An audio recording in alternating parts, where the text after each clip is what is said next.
Hey folks, welcome back. It's Friday Fitness with me, Andrew Chadwick, your certified strength coach here at the ETA.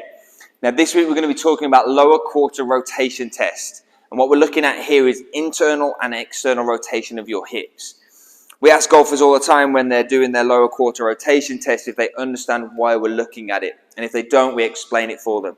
So when we do our backswing, we're creating internal rotation of our right hip, external rotation of our left hip for a right-handed golfer. When we start our downswing, we move from internal rotation on that right hip to external rotation, and then external rotation to internal rotation on our left hip.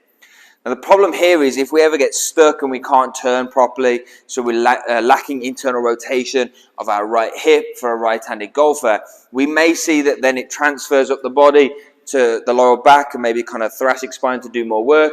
We may then struggle, so we get a little steep in our backswing. Obviously, same is true on our downswing.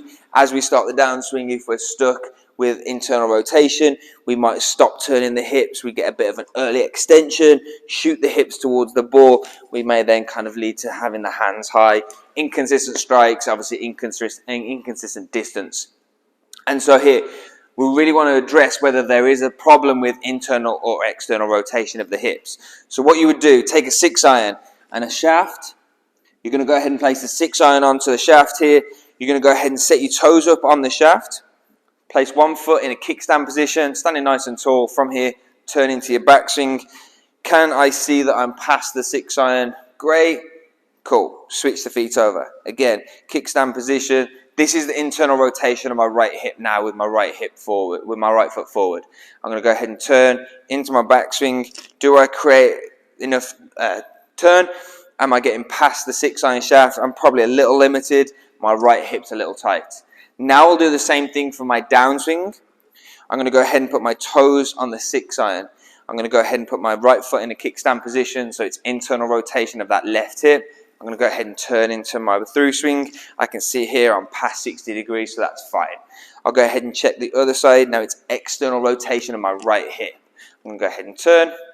Yep, past 60 degrees, all good. So from that 2 tests with my downswing and my backswing, I can see that I'm struggling with internal rotation of my right hip.